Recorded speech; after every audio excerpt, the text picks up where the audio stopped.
Hello, everyone, and welcome. My name is Hope LeGros. I'm Director of Georgetown Languages, and I'm here today with Al Bertrand, Director of Georgetown University Press.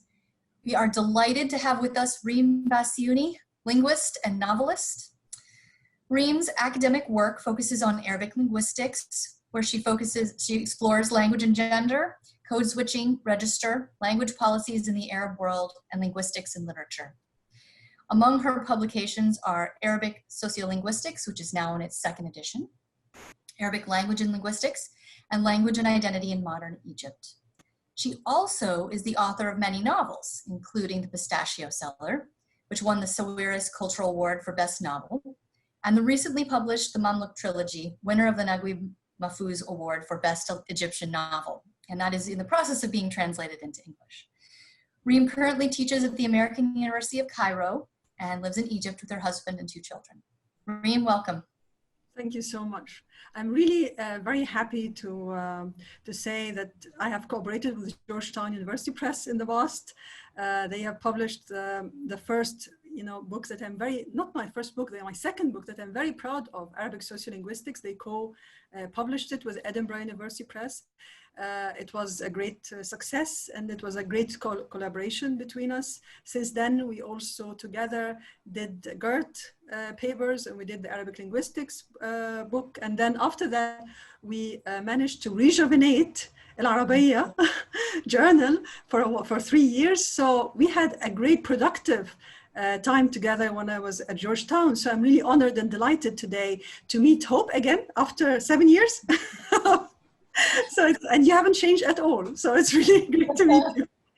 And to have also Al with us and Stephanie. I'm really very glad for this wonderful opportunity. Thank you. Well, it's great. It's great for you to be able to join us. It's wonderful. Thank you. Well, let's jump right in. We have so much to talk about. So your book, Sons of the People, Mamluk Trilogy, and it won this amazing award, the Mahfouz Award, for Best Egyptian Novel of the Year just this past May. Can you read us an excerpt from the novel? You could read it in Arabic and in English. Yes, sure. I mean, my novel is a historical novel. This is the first time that I experiment with writing history, but I so much wanted to write about medieval history, and specifically about Mamluks. Simply because in Egypt, the history of the Mamluks is not necessarily well known for the common Egyptians. So we take it in school, but it's not necessarily very well described. So I really wanted to write something completely different, because the life of the Mamluks is full of interesting facts, especially the role of women. So you'll find that the novel is, as you said, it's a trilogy, and it has 3 parts, and each part has a woman who's sort of struggling with different medieval problems. But the medieval problems are also problems that could be of women today all over the world, so it's sort of a human experience in a way. I just want to read a little part about the difference between Sons of the People and the Mamluks, because the novel is called Sons of the People.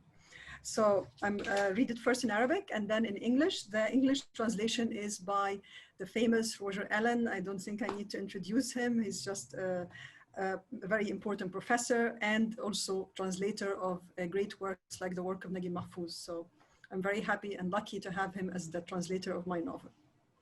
وكان لقب أولاد الناس مقصورا على أولاد المماليك وليس للعامة وليس للمماليك. فأولاد الناس ولدوا في مصر ولكنهم ليسوا من العامة، أما المماليك فدائما يأتون من بلاد بعيدة ويتم تدريبهم منذ الصغر. وكان السلاطين يفضلون دائما تدريب المماليك وليس أولاد الناس، فالمملوك محارب، والمحارب لا يمكن أن يكون لديه ذيول، أموال وأشياء يخاف عليها. يأتي من الصغر ويقسم بولائه، وبقى الحال هكذا. المماليك يخطفون وهم أطفال ويدرسون الدين والفقه وكل فنون القتال. فيهم من يرتقي إلى أمير، وفيهم من يبقى جنديا، وفيهم من يغتصب الحكم ويصبح سلطانا. الأمير محمد لم يختار أن يكون مملوكا، ولكنه اختار أن يكون أميراً، وليصبح أميراً بطل الكثير من الرؤوس وخاض الحروب وفهم المكائد ومارسها. And now for the English translation, for the ones. The title, Sons of the People, was restricted to Mamluk children. It did not refer to either Egyptian children or Mamluks themselves. Sons of the people were born in Egypt, but were not Egyptians. The Mamluks always came from distant lands and were trained from a young age. Sultans would always prefer to be training Mamluks, not sons of the people. Mamluks were fighters, and fighters could not leave any trails, money, and other troubling things. The Mamluk would have started young and sworn allegiance. This is how things were. They would be kidnapped young and taught religion, jurisprudence, and all aspects of warfare. Some rose to become emirs, others remained as soldiers. Still, others grabbed power and became sultans.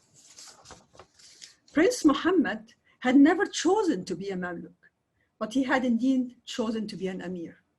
In becoming an emir, he had beheaded many people, plunged into wars, and both understood and involved himself in intrigues. Thank you.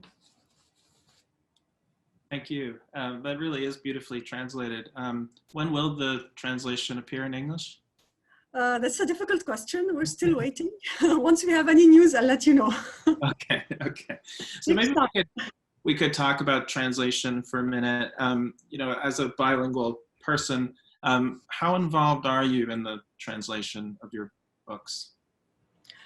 I have 3 novels translated, some to English only and some to English and other languages. I can tell you if the novel is translated to other languages, I am not involved at all, simply because I don't have the capacity. But if it's translated into English with my first translate, I think I have 4 novels translated so far. It depends from, you know, it differs from each translator. Some translators, if they are native speakers of Arabic, then you know, they have different problems than if they are non-native speakers of Arabic. But if I have Roger Allen as a translator, I really don't need to make any involvement. I'm not really involved in the translation. I cannot translate my work myself because I think I'm too, I'll be too subjective. I'm too involved in the work to translate it. And I think once you give it to a translator, he's much more aware, or she's much more aware of how this should come out for a native speaker of English or a native speaker of Spanish. So the only problem is, or sometimes the translator would ask about the associations or indexes of specific words or phrases in Egyptian society, because some words, like even very little trivial words like kalb, you know that it could be a very offensive word in Arabic, but it's not necessarily the same in English, or dog, you know, if you say it. So, I mean, these kind of different words and what they mean and what are the negative and positive associations could be an issue that we could discuss. But I have to say I was extremely lucky with the translators I had so far. We had a great relationship and they were very capable. So they did a great job for all the novels. I can't speak for the other languages, but I know that people told me that the translations were really good for Spanish and Greek as well. Right, thank you. Are there ever subtleties about character that you're conveying in Arabic that you need to convey to the translator to get across really subtle things in English? I think that in general, as a linguist, when I write in Arabic, I am aware of the different associations of different codes. You know that Arabic is a diagnostic language. So I do sometimes code switch between Egyptian Arabic and Standard Arabic in my dialogues. And I wrote about this in my research as well, that if you have a character that is code switching between Standard Arabic and Egyptian Arabic, and possibly this is not what happens in reality. This does not reflect reality. You know, dialogues in novel do not necessarily reflect reality. So what they do is that you're using code switching here as a stylistic device. So that's why usually the translator in general has a very strong sense of languages and linguistics, because he could or she could think about the associations of different codes. And there are always different codes and different styles and different varieties in all languages. It's just that it could be a different kind of way of expressing this code switching between characters. Code switching between characters could be used, for example, if I have a dialogue and the person is speaking Standard and then this person suddenly switches to Egyptian Arabic. This could be for a purpose. Either he or she is trying to create intimacy, or he or she is very unsure of themselves, which code to use. So the translator, in that case, will be able to somehow convey this in a different way, using different vocabulary or using different styles. Great, thank you.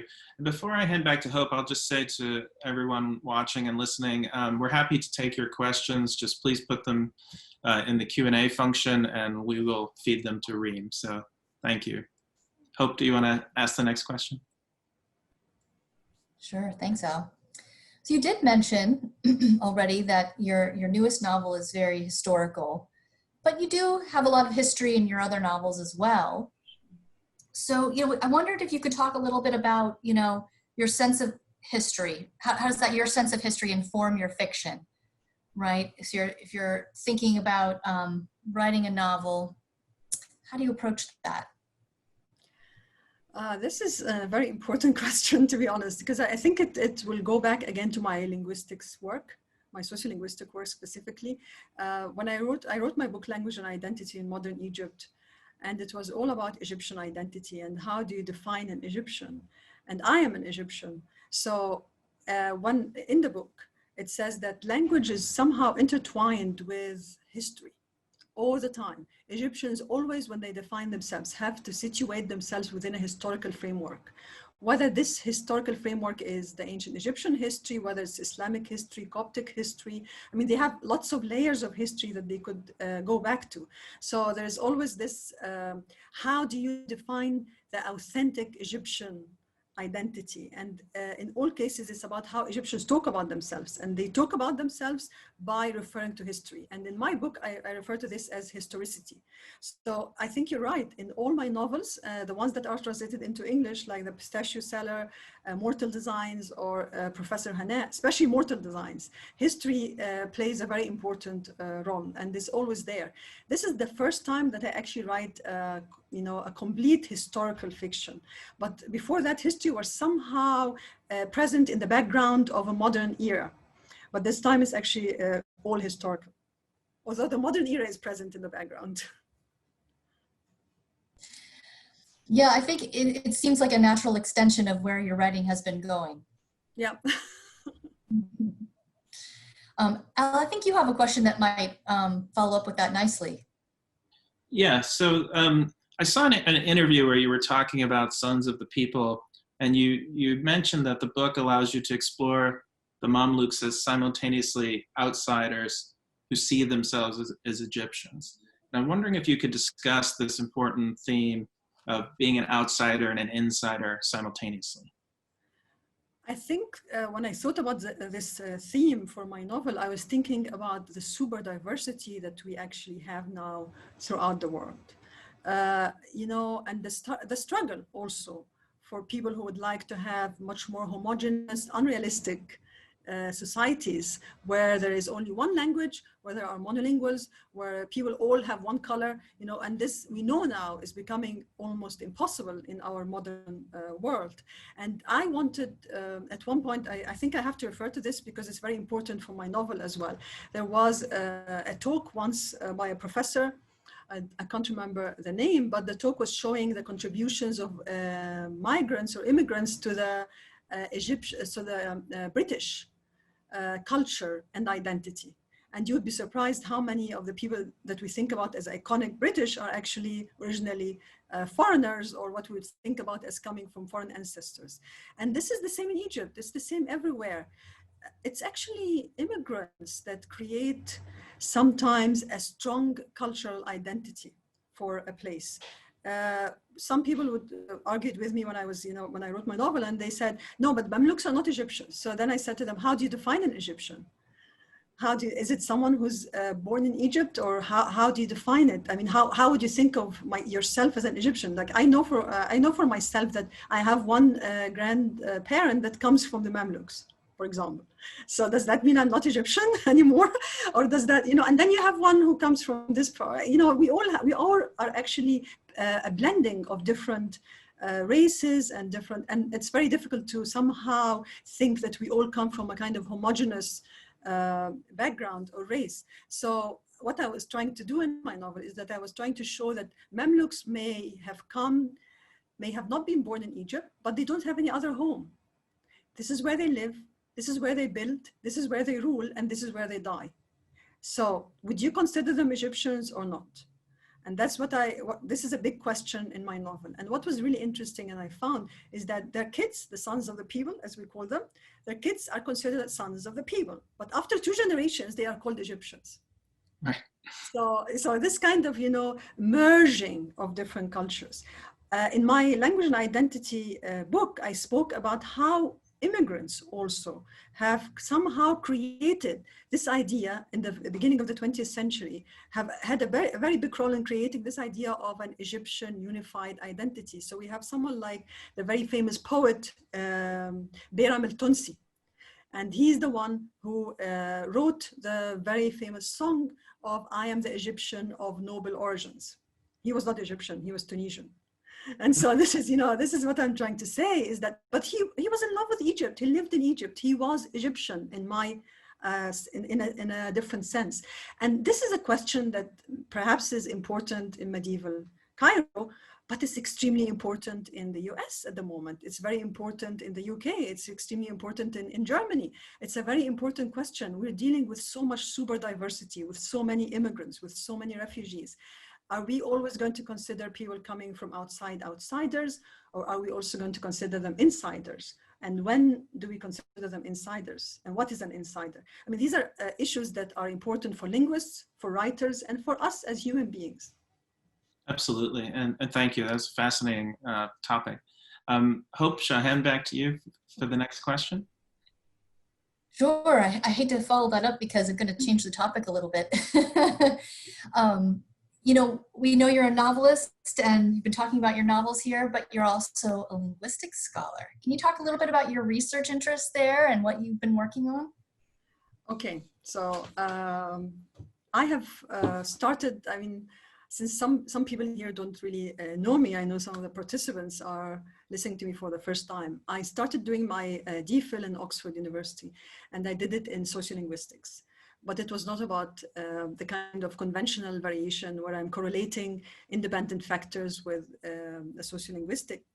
with a linguistic factor. So I wasn't looking, for example, about how a phonological variable changes according to gender, or how a phonological variable changes according to location. I was looking at identity and code switching in political speeches, in mosque sermons, and university lectures in Egypt. So this kind of work that is asking questions of why is becoming very important now in sociolinguistics. And that's also why my Arabic sociolinguistics book, I'm sorry to mention it all, but I think we should at that point. So this Arabic sociolinguistics book, the second edition is a little bit different from the first edition because it includes part about critical sociolinguistics. And I would very much want to explain what's the difference between sociolinguistics and critical sociolinguistics. In my first edition of Arabic sociolinguistics, my aim was to move away a little bit from looking at Arabic only from a, descriptive point of view to a much more, from a prescriptive point of view, from a descriptive point of view to a much more of an analytical point of view. So I wasn't interested only in describing dialects and showing how dialects differ from each other. I was interested in trying to explain why dialects are different from each other. And there are a number of scholars working with Arabic who did that. What my book did is that it tried to situate Arabic sociolinguistics within a wider framework of sociolinguistics in general, trying to apply theories of sociolinguistics, general theories of sociolinguistics to Arabic, trying to highlight scholars that perhaps people did not really know about because there is a small niche of Arabic linguistics that is not necessarily in mainstream sociolinguistics. So I was very interested in getting sociolinguistics into the mainstream. Since writing my book, which was first edition was 10 years ago. In this new edition, things have changed. Things have changed in the Arab world. The first edition was in 2009. I don't need to tell you how much things have changed in the Arab world since then. The changes in the Arab world reflected on changes all over the world, not just in the Arab world. That also means that we need to think in a different way. As I said, acknowledging super diversity is one thing, dealing with diversity is another. we need to re-evaluate certain ideas, like the idea of the native speaker. What does a native speaker mean now that we have so many multilingual communities? Sorry, this is my voice. And what also does it mean to have this binary approach where you have gender and then linguistic variable? And you see how they work together. This kind of binary approach does not work anymore. We're now much more interested to see how do you construct your identity or your gendered identity using linguistics. So the binary approach to language, we also need to reconsider that. We also need to reconsider our ideas of the neutral linguist, because we are all products, our own ideologies, our own criteria of looking at things. So there's so much to reconsider in sociolinguistics now. It's a very interesting place to be working, I think, right now. Sure, sure. Yeah. And you want to follow up with that? Yeah, so I'm fascinated by your kind of dual careers. You know, most of the time when you encounter an academic who's also a creative writer, you know, they tend to be teaching fiction or poetry in the English department. And on the face of it, you know, sociolinguistics seems quite a ways from you know, creative writing and writing novels. So I was wondering if you could tell us how these two careers of yours are connected in your own mind, and whether your scholarship directly affects your creative work. They are very connected, actually. My scholarship is about the relationship between identity, language, and society. It's about diversity. And my writing is also about humans. It's about diversity, it's about accepting, it's about thinking about others. So for example, when I was writing my book, Arabic Sociolinguistics, the first edition, I also wrote my novel, Arabic Love Arab Style, Al-Hubb al-Tariqa al-Arabiyya. So I learned so much from sociolinguistics. I learned so much about the Arab world from sociolinguistics that I felt I could write better in certain things. I learned so much about humans from sociolinguistics. I learned the relationship between language and society so that I could write Mortal Designs and speak about the issues of social class in Egypt and how they could be very much related also to language, you know, and the way you dress and the way you act and the schools you go to. So this is all very much related to sociolinguistics. Thank you. That's fascinating. I wonder if we might take a few questions from some of the participants, because they're starting to pile up and they look like there's some very good ones. So the first one is, it's known that Egypt is a diglossic community. Do you think that one day novels written in ECA, is that Egyptian Contemporary Arabic, Sure. I'm guessing? Yeah. Would one day receive due recognition, or would standard Arabic always be the only accepted variety of literature? We do have novels that do receive recognition and they are written in Egyptian Arabic. It does happen now. I can tell you an anecdote of a very famous author. I don't know whether this will help, but this author wrote a novel in Egyptian Arabic. The novel was very well received in Egypt, but he told me, I will never do this again. And I said to him, why not? And then he said, because you see, no one else in the Arab world read it. So, you know, so it's also, you know, it's also a matter of access and resources. Like what we say in sociolinguistics, it's a matter of access and resources. So for this person, for this author, he would like to be read widely in the Arab world. So he's going to accommodate the language so that it's read widely in the Arab world. So I think it's possible for them to tolerate a dialogue in Egyptian Arabic. But if you have a whole novel in Egyptian Arabic, it's very exhausting, I think. But we do have novels. We have, of course, a very strong poetry in Egyptian Arabic. We have newspapers that are now in Egyptian Arabic, and then we have Wikipedia in Egyptian Arabic, which is very interesting. Great, thank you. Hope, do you want to take the next question? Sure. We have a question that might be a little shorter to answer, but it's interesting. It says, I have a question. Ibn Nas is a term used in today's Egypt. Did you make use of this in your novel, or did you have it in the back of your mind when you were writing?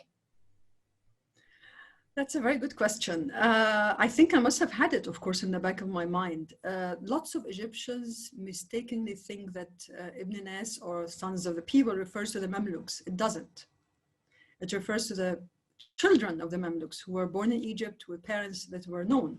But the Mamluks did not have known parents. They were not, so some Egyptians were not sure whether it's a negative or a positive form at the time.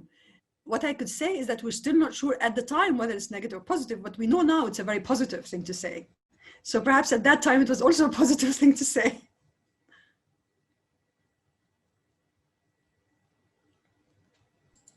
Should we keep taking some questions from the? Yeah, I think that's a good idea. Should I read the next one? Yeah. Okay, so thank you for the webinar, Professor Bassiouney. My question is, do you think that code switching, English, Arabic, I mean, can be used for commercial purposes or as a type of lingua franca between people in the market, especially when this code switching is considered one facet of social classes we encounter in Egypt? Sure. I think what is happening is that code switching is used because of indexicality. You know, each code indexes something.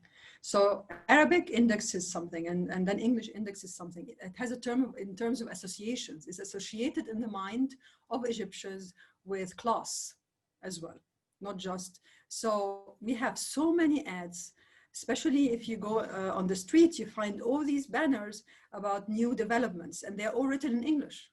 Completely in English. It's not even code switching, it's code choice, and they have chosen English. By doing that, they are taking a stance. They are targeting a specific kind of people who could pay all the millions for these kind of new developments. So yes, I think code switching in relationship to ads, in relationship to social class, yeah, is something really worth studying. Thank you. Hope, would you like to read another question from a participant? We've got quite a few. We do have quite a few. So I'm going to ask this question and then follow it up with something that I think might help as well. This looks like it's coming from a student who, she said she's learning Egyptian dialect. Okay. And she said she meets a lot of Egyptians who ask me, why are you learning slang? You should be learning MSA.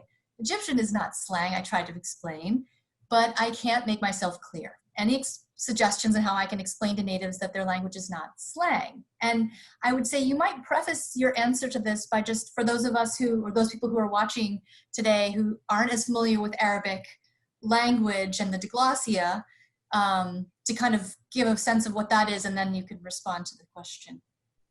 Sure.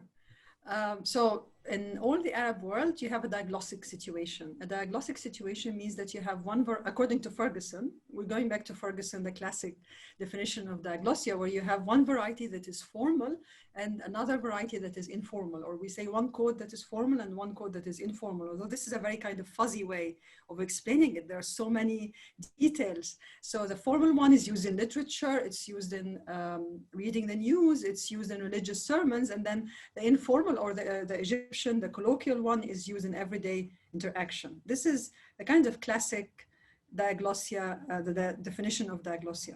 So that you have two varieties. One is not spoken at all, but actually you could, if you're prepared, you could read it, but you never speak it. It's not the native speaker, it's not the native language of any of the communities in the Arab world. So that's something we need to know. Standard Arabic is not spoken in any part of the Arab world. It's just a language that you can prepare and read, or you could, if you're a lawyer, then perhaps you can speak it, you know, spontaneously at court. If you're a religious man, you're much used to it. It depends how much exposure you had and access to it. That somehow will influence how much you use it. And then you have the different dialects of different parts of the Arab world. I would like to tell the person who asked the question the origin of the problem.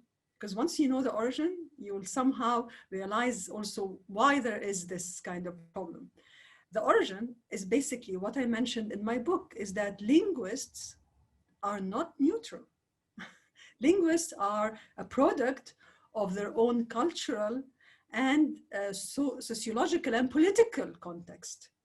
And this is something that we have not really dealt with, and we haven't really spoken about clearly before the emergence of critical sociolinguistics. And I think it's very urgent for us as people working in Arabic linguistics to face ourselves with this reality, that linguists in all over the world, not just in the Arab world, are not necessarily neutral. So there could be some people here who are studying linguistics, and then they think that Standard Arabic is better, okay, a language than Egyptian Arabic. Now, if you're a sociolinguist, you understand that we don't use the word better. It's not in our dictionary. We don't use the word better. We don't think there is any variety that has more value than another. We only think that there are some varieties that have different associations, okay, for different reasons. But we do not judge in any way. We're not prescriptive. So sometimes I get students say, no, but you see, if people start, learning Egyptian Arabic, then Standard Arabic will die out. And these are things that linguists should not say. And the reason for this is that, first of all, language is a living thing, so it's going to change, and change is inevitable. There is nothing you can do. It will change. It will change. It will never die out. Standard Arabic did not die out all these years. It will not die out. It's doing very well.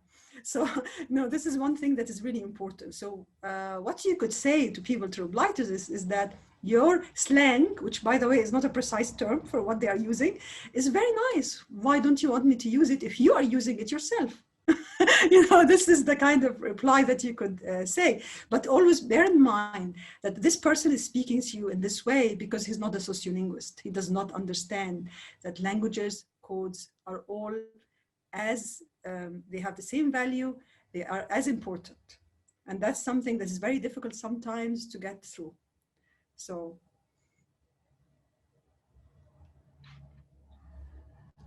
Thank you. So we have another question from a participant. Do you think that a non-Arab audience is less demanding in its approach to Arab literature? As long as the novel is exotic, will it sell? Are different audiences harder to please? And when you write, do you write for an Arab audience or other audiences? This is a very good question. I think I write for myself, first of all, to be honest, because I feel the urge to write. I feel an inspiration that I think there's something that has to come out, and I need to get it out sincerely and honestly. So sometimes I do anger people. I step on someone's toe, or things like that do happen with authors. But I have to write being sincere. So I'm writing about medieval Egypt. So I can't think of modern Egypt, now. I can't think of the way that we think of human rights and women's rights and democracy and liberty. At that time, there were also rights, but it's a different concept altogether. So I think an author should just be sincere and write what they honestly think should be, is inside them, or is the truth that they think about. Yes, I do believe that there are authors who write to be translated. I want to be honest in my reply. And there are authors who intentionally write exotic themes to be translated. And yes, unfortunately, there are readers are much more interested in exotic themes than they are in reading about normal human beings like them. But to tell you the truth, this is not just a West-East kind of thing, because I'm thinking about the work, for example, that I was reading now in Japanese literature, in Arabic. And it's very exotic, it's really extremely exotic. And I'm thinking like, that does not interest me. I'm very much interested to see how these people are very similar. They love, they hate, they are jealous, they die. There are other feelings that we all as humans share. Why are we only translating things that are strange? And yes, I think that is a problem. It's not just a problem from, translating to Arabic to English. It's a problem even what comes to us from other places to Arabic. Excuse me. Thank you. Hope, would you like to go ahead with the next question? Sure. This question begins with a thank you to you for speaking about the difficulties of working with either native speaker or non-native speaker translators of Arabic to English. Can you share more specific examples of issues you encounter when dealing with either native or non-native speaker translators? And this kind of extends on, I think, what we were talking about earlier. I think in my case, I didn't, to be honest, have any problem with both.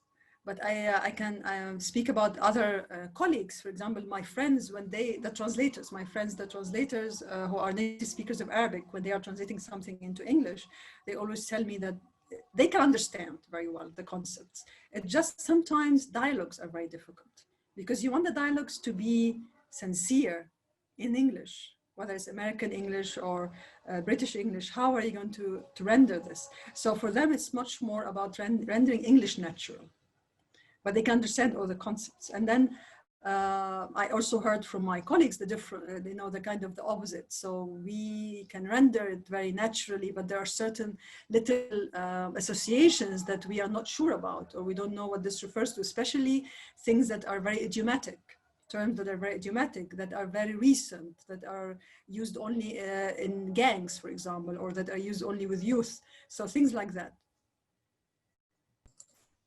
We could probably do a whole panel just talking about translation. Yeah, definitely, definitely. And linguistics, both, yeah. So I'll follow up with a question that's one of ours. So you mentioned that you've lived in the US and in the UK. So how did the experience of living in places where Arabic is not the dominant language affect your thinking about your work, both as a creative writer and as a scholar? I think in terms of being a creative writer, it made me think about my identity much more. Sometimes we always say you need to move away to see better and to see the whole picture. And I think I had this experience when I moved away from Egypt. I could see things that perhaps people around me, very close friends, Egyptians who never went abroad, could not necessarily see. So I think that really benefited me a lot in my creative writing. When it comes to my research, being very honest with you, one part in critical sociolinguistics is speaking about access to resources. And that means that you as a linguist have better access to resources if you are in university in the US or in a university in the UK or in a university in New Zealand or Australia than you do if you are in a university in Asia or in Africa. That's why we have all this big movement now in sociolinguistics, if we have some sociolinguists with us, about why we should be studying the South, why we should be concentrating on the South. This is a big movement in sociolinguistics in general, because people are now aware of how this is something important. It should not stay marginal anymore. So I was very lucky to be working at Georgetown, for example, the sort of beginning of my career, and also study in the UK at Oxford, because I think I got opportunities that perhaps there are scholars who are even, as good as I am, or even better, who might not have had the same opportunities had they been living all their lives in Egypt or in Sudan or in any other place, simply because of the access to resources. And that's why now I feel it's my duty to give people, or to emphasize diversity in research. So that's why, for example, in my linguistic series, the Routledge series of language and identity, I try to choose texts about languages that have not been necessarily studied very much, and by scholars that are very diverse, not necessarily always coming from the same community or from the same background, but scholars from the Gulf, scholars from Saudi Arabia, scholars, Arabic in Israel. Arabic is a minority language in Israel, or looking at Syria and what is happening in Syria, the refugees. So I'm trying, I think it's my duty now to actually give an opportunity to voices, or give access to voices that have not been heard before in the field of sociolinguistics. Thank you. Hope, over to you. Sure. So I'm looking at our questions, and there are a lot of questions about code switching. Oh, okay. And a variety of questions, and different types of questions about code switching. And I think I'm going to choose one or two here, but feel free to range widely, because I think that's a topic of interest. So what are some of the ways you've seen code switching reflected in the translation of Arabic literature that in the original uses Fusha and colloquial both? Do you find any strategies to be more or less effective? And I'm hoping that in the middle of your answer, you'll answer some of the other questions that have come up as well. Can you give me an idea what the other questions are about, just so that I can answer? Yeah, sure. Let me pull some out. So one is, is your code switching limited to dialogues and conversational situations only? How do you limit its use? How do you decide basically where to use it and how to use it? There's a question about the difference between code switching and translanguaging, which is getting into big detail there, right? Let's see if I can find another one here. I think that kind of hits on the main topics. Sure, sure. So let me speak again, as you said, a bit more generally about code switching, and then I'll try to answer these questions about code switching in literature specifically. Let me go back to the beginning of my research when I was an MA student, and I'm not sure whether I should mention the year, because then you'll see how old I am. I'm very old now. But anyway, long ago, more than 20 years ago, when I was an MA student, I was writing my thesis about code switching between Egyptian Arabic and Standard Arabic. And I was being trained as a general linguist, actually, which is a very good thing. I'm very glad that I got this training as a general linguist before specializing in sociolinguistics. And I noticed something, and that was the year, no, I have to tell you the year because it's important, 1997, when I was writing my thesis. I noticed that there were certain words, structures, morphemes, like even smaller than a word, that I could not classify as Egyptian or Standard. They could be both. And sometimes I wasn't even sure, okay? So this was a shock, because again, I'm coming from my own background as an Egyptian, thinking we have two Standard and we have Egyptian Arabic. So I went to my supervisor and, here, I have this strange phenomena where I cannot really differentiate. There are certain words that are exactly the same. And I cannot really tell whether this is Standard or colloquial. So what am I going to do? And then we decided that we're going to have a different category altogether. This is a methodological issue in which we say that these terms are sort of neutral. They could be both. Okay. I then finished my MPhil and then started my PhD, encountered the same problem. I'm doing code switching between Standard Arabic and Egyptian Arabic meaning Cairene dialect, basically, which is not true. I mean, again, this is not a very precise. Encountering the same problem. There are things I cannot tell whether they are Standard or colloquial. At that point, again, we said, okay, we're going to have a specific category. And then I tried to apply the matrix language hypothesis to my research. The matrix language means that I'm going to look for a basic language. I will look for a basic language that a person uses, and then he switches between two codes, but there's a basic code. So for example, I could say in a novel, there's switching between Egyptian Arabic and Standard Arabic, but the basic is Standard, right? So this is the research. I found out that, again, this is not always clear. There is not always a clear basic language. It's a kind of composite. It's like there could be two basic languages. There are no strict rules.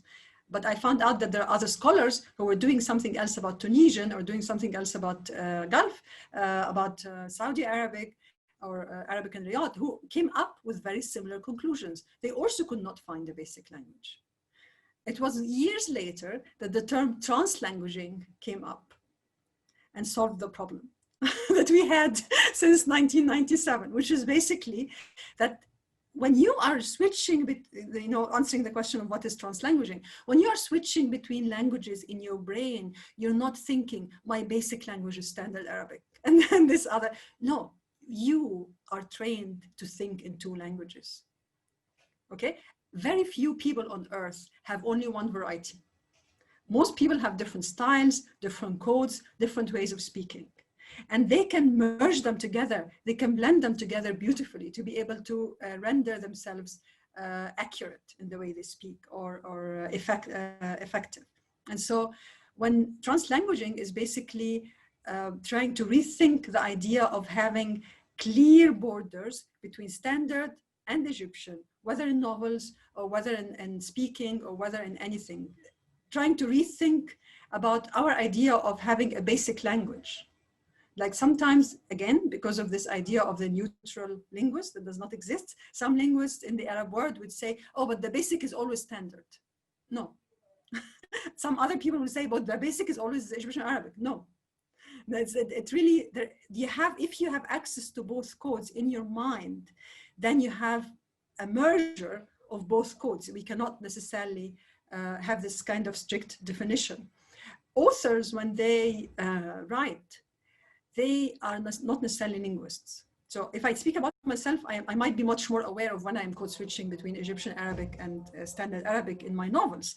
But if usually when I did my research in literature, I asked authors, I could see a clear pattern of code switching, like a clear pattern. So for example, there's one novel by Baha Tahir, Love, what was it called? I think it was called something Love, but I don't remember. Anyway, so in this specific novel, the protagonist speaks to his daughter only in Egyptian Arabic and his son in Standard Arabic. Of course, it's not realistic. That doesn't happen, but it's there for a purpose. The author is doing this for a purpose. I once had access to authors and asked them, why do you do this? And they said, we never use Egyptian Arabic. So they're not even aware of what they are doing. Sometimes it's not very useful to ask people why they are doing something. Okay. Thank you. Reem, I wanted to ask you about a topic we touched on earlier, but just briefly, which is gender, which seems important both in your linguistics work and in your novels.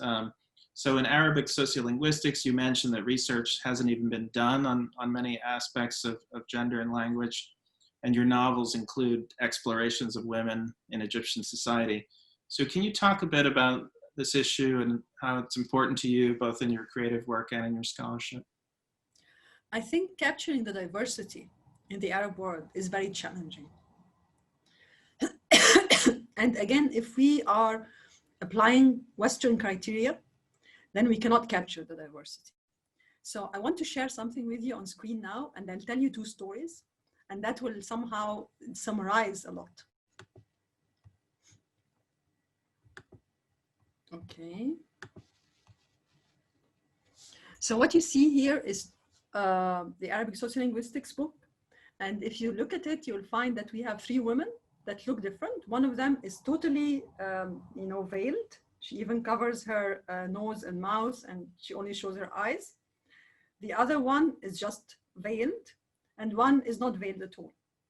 And the idea of this picture at the time was to capture the diversity within the Arab world, right? And the book also has a section on veiling and what it means and how it may mean something completely different from our idea. It's not just a religious symbol. It could be a symbol of class. It could be a symbol of a political affiliation symbol. It could be a symbol of political resistance. So it's not, again, things are not necessarily binary. This, again, idea of binary, where we standard and then colloquial, where we have gender and language change. This kind of binary relationship, we think, does not work anymore. Things are much more sophisticated and complicated than that. So the book was capturing this. Then this is my new book, The Routledge Handbook of Arabic and Identity. And I had to choose a picture for it. So I chose this picture of two veiled women laughing. Then I had friends email me and say, why did you do this? Because we're not veiled and we're still part of the Arab world. So now you're restricting the Arab world only to veiled women. And I said, no, I don't think you understood. I think at that time, if you look at this book, 2009, at the time we live in now, I needed to show the two women that are very happy. Although they are veiled, they are not oppressed, they are not terrorists, they are actually kind of natural looking women who are spontaneous, who might be very happy, enjoying themselves. So to break the stereotype, because this is the time when we have nationalism on the rise everywhere, where we as linguists have a role to play in breaking stereotypes. And this is, for example, the work of Ruth Woodard. She has been doing this for years in her work of trying to analyze discourse and break stereotypes. And so in this book, I chose this picture specifically for that purpose. When I chose the picture, I, of course, do not know these people. But interestingly, once I put this on my Facebook, 3 days later, the person on the picture was actually a friend of a friend. So we found out who the people on the picture are, which is so, I think this only happens in movies, isn't it? It's like, I never expected this, but I thought I have to tell you this story. So it turns out that these two girls are actually Nubians living in Italy. Wow. The Nubian Egyptians living in Italy. At the time they were living in Italy, and now I think they moved back to Egypt. And they asked me what the book is all about. They were in touch. They were very interested to know what, they are on the cover of a book and they don't know anything about it. So they're very interested to know what the book is all about. But I thought this is such a coincidence that does not happen very often that I should mention it to you, and also mention to you how I chose these two covers. And at the time when we are doing critical sociolinguistics and thinking of our role as linguists, because our role as linguists was for a long time something we negotiated, we were not necessarily sure about. And now with critical sociolinguistics, as Wolfram says, perhaps we have a big role to play in community. We do not just need to say we are linguists, and then people say, so what is linguistics? And then you try to explain what is linguistics, and they say, okay, and they leave. And then they're not really interested in you anymore. We need to have a much more of a role to play in our communities, make people more aware, make people less judgmental, make people aware of diversity and respectful of diversity, in my opinion. Great, thank you. Hope, can I hand over to you for the next question? Okay. Sure. This next question comes from someone who's watching as well. Congratulating you on your prize for Sons of the People. I'm intrigued by the term Sons of the People. Was it used to show solidarity within with the common people, or, as I might suspect, to indicate a class higher by itself? Yes, as you suspect, it creates a class higher. So they are not, the Mamluks come first, Sons of the People are after. The judges and the people of science, or the people of science and literature are somehow almost the same as Sons of the People. And then after that you get all the merchants and the craftsmen, and then you have the normal Egyptians, the very bottom ladder. Yeah, so and up until today, because Egypt has a very strict social system. Social class is very important in Egypt. And again, when I speak to my students and I say that some people are not aware, but once they start discussing examples, then it becomes very clear, and people are all aware that yes, social class is a big thing in Egypt. So it seems like this has been a big thing since the Mamluk time. I have another question about your novel, your latest novel, which is, did you come across in your research words that were used by the Mamluks and still used in Egypt today?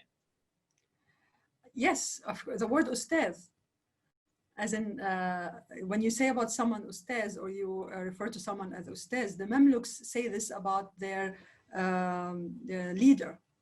He's an ustaz, ustaz, I'm sure you all understand, like, I don't know how you say that, professor or mister, or so it's the leader was called an ustaz. So this word, I mean, we all use. There are certain terms that we have taken from the time of the Mamluks. There are certain sayings as well. Thank you. This next question, I think, is a nice one as we're heading into the end of our conversation here. What are the tools a writer needs in order to write an Arabic novel? And I think this kind of might summarize a little bit of what you've been talking about. In my opinion, because I'm sure that writers, each writer will have a very different, again, writers are not neutral themselves as linguists aren't. So in my opinion, I think a writer should listen a lot and read a lot. Two things, read, and not necessarily only literature, but also listen to a lot of stories, not talk, but listen. And also not necessarily be very judgmental. You can, of course, have your own ideas and opinions, we all do, but it's being able to sympathize with humans no matter what. I think that's extremely important. I know that a lot of people in Egypt, I don't know whether it's the same in the US, I would think it's the same, like where we have lots of creative writing courses and creative writing programs, and sometimes authors give creative writing classes. I think it must be the same. Yes, I personally, and I know this is an unpopular opinion, I'm not very convinced. Having said that, I studied for my first degree English literature, and we did take creative writing. But at that point in time, I wasn't sure. I knew that I was writing, but I wasn't sure whether I ever going to publish. But I think it did help me a lot. Studying literature, understanding the components of a novel did help me a lot. But I think just studying literature at university is enough, rather than just taking a creative writing course. And definitely, I'm not sure that authors are the best people to give a creative writing course, to be honest. Again, an unpopular opinion. It could be that a professor is better than an author. Thank you. So as Hope said, we're coming towards the end of our time. So I thought maybe try and kind of ask a big picture question to end. So what do you think are some of the most critical questions about Arabic language policy and the politics of language right now? Okay. The bigger questions about Arabic language policy, can I read you part of my book that I think would be very useful? It's very short, so Sure. hopefully it will not take very long, but I think that will be very important. This is part of the introduction to my Arabic sociolinguistics book. Since the first edition of this work, the Arab world has changed on many levels, and interesting new and more critical approaches to research in language and society have also developed. Changes in the Arab world have leaked into other places, and it has become increasingly clear that no place is an island, and also that the coherent, clear, monolingual identity is an abstract construct that is difficult to find in our world today.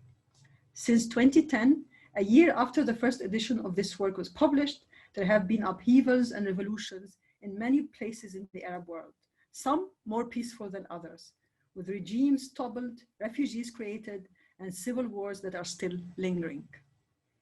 There have been tragic events and inspiring ones. And such political events have created new social realities, not just in the Arab world, but in fact all over the world. Language contact has become inevitable. Issues of identity have come to the fore. New forms of media have become devices of resistance and identification. The world as a whole has been unable to stop the resulting wave of diversity and super diversity. Sociolinguists have not even begun to measure and study the linguistic impact. And this book will show how politics has been intertwined with language. What this edition does is it makes us reconsider our methods and tools and reflect on ourselves as linguists in the process. So I hope this somehow gives an idea. Absolutely. Thank you very much. Thank you.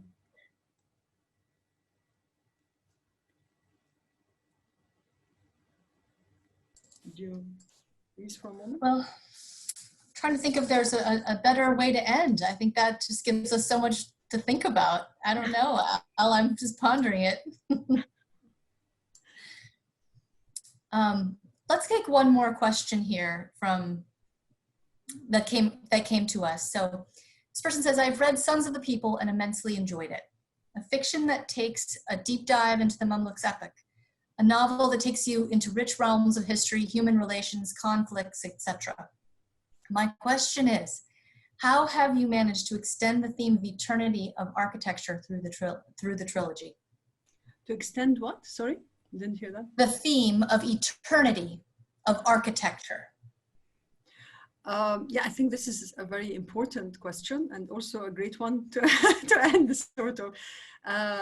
It's an important thing that I was thinking about all my life. It's what makes civilization. And in my opinion, what remains is the only thing that we could think about and understand our past. And so we can think about lots of rulers that have vanished because there is nothing left of them. But if we look at a mosque like Sultan Hassan Mosque in school, then we don't know. I mean, the ruler lived only for a very short time. He was killed at the end, and he was not necessarily very actually impressive politically at all. But then he left something so formidable that is still alive today, that really sets us thinking about the importance of architecture in understanding ourselves, and also awareness of architecture. And to be honest, I think it should be also a kind of call for all Egyptians to think more about their heritage, have a lot of respect for the heritage, for the governments to spend more money protecting history and heritage. This is something very important. I'm very impressed and very happy when a reader tells me, I have seen this mosque before, but now I see it with new eyes. Now I feel that these walls are talking to me. You know, that this place has a soul, for example. And this is exactly what literature should be doing. It should make you, it should humanize sometimes buildings and eras and people.